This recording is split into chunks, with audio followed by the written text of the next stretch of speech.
Welcome to the deep dive.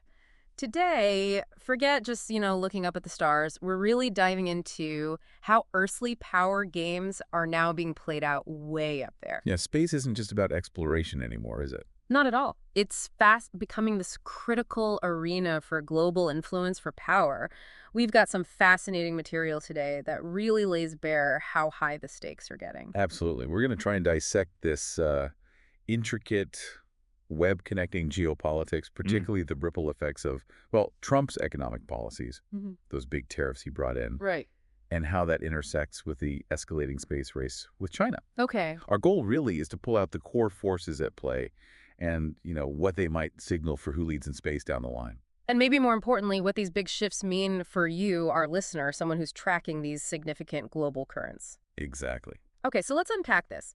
Starting with those Liberation Day tariffs, as the source calls them. It wasn't just a minor tweak, was it? Oh, not even close. The article details how the second Trump administration essentially slapped a minimum 10% duty on all U.S. imports. Wow, all imports. Yep. But it got much steeper for certain nations. China faced a staggering 104% tariff. 104%. Yeah. The EU was at 20%, Japan 24%, Vietnam 46%.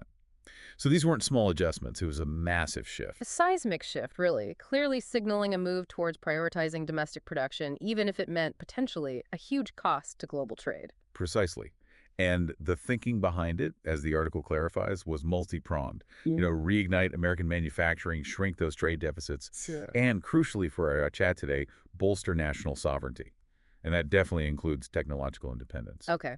So if we look at the space industry through that lens, the article does paint a picture with some, let's say, potential upsides for U.S. companies. That's the potential silver lining, yeah. By making imports way more expensive, these tariffs could, in theory, act as a powerful incentive. Get aerospace manufacturers to bring operations back home. Reshoring. Exactly. Reshoring, which could be a real boost for domestic suppliers, satellite components, avionics, launch systems, the whole lot. Right.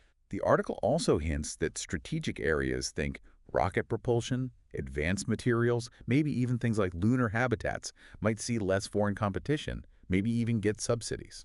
And this feels like a big but. This brings us to how interconnected the industry actually is, right? Mm-hmm.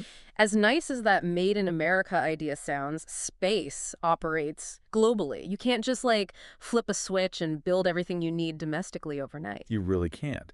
And the article really underscores this dependency on these complex international supply chains. Yeah. Think about the super specialized electronics and satellites, Mhm. or the lightweight solar panels they need, or complex cryogenic parts for fuel. Very specific stuff. Extremely specific, often coming from niche suppliers scattered across the globe. So huge tariffs.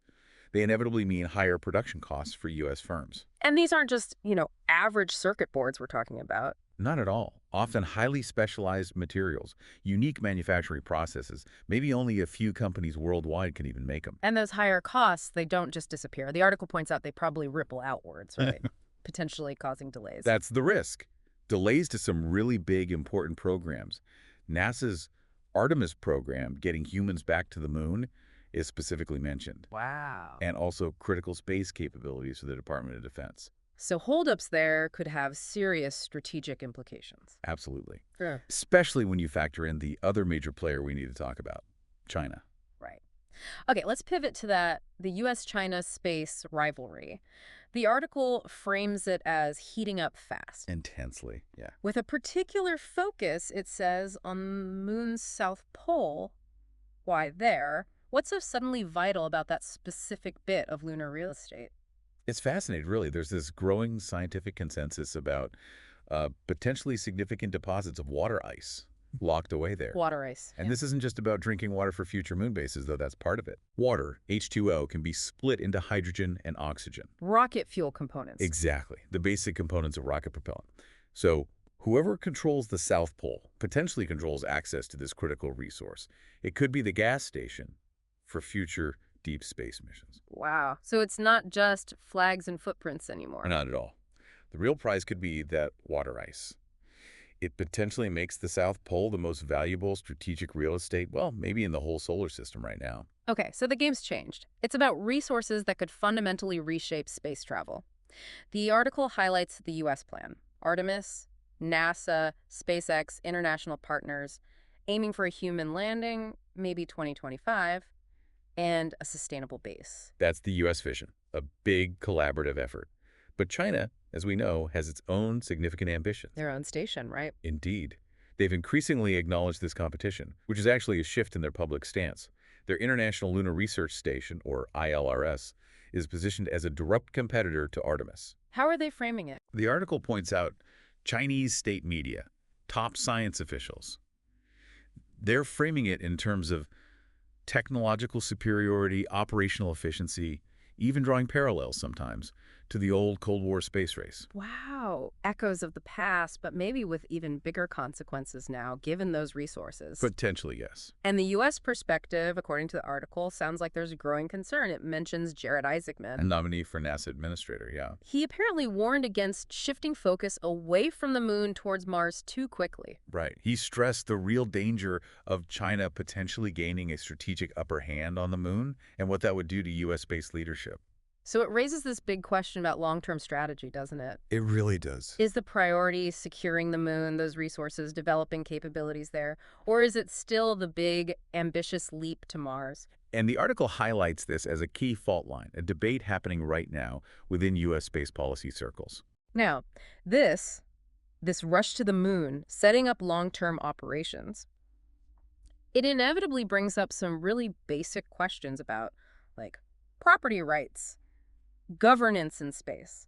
The article touches on the legal side, and it sounds pretty murky. That's a huge challenge. Yeah. Because neither the U.S. nor China has really spelled out how any potential claims to lunar territory or infrastructure would fit with the existing Outer Space Treaty. Which basically says no country can own parts of the moon, right? Broadly speaking, yes. Yeah. It prohibits national appropriation. Now, the U.S. has pushed Artemis Accords. Okay, what are those exactly? They were essentially a set of non-binding principles trying to establish responsible behavior resource extraction, safety zones, preserving heritage sites, things like that. It's an attempt to build a framework kind of alongside the Outer Space Treaty. But China hasn't signed on. Nope, China has notably not signed the Artemis Accords. So you have this potential situation, as the article suggests, of a kind of race-to-state claims without a clear, agreed-upon rulebook. Exactly. And that sounds like a recipe for potential disputes down the road, doesn't it? It really does.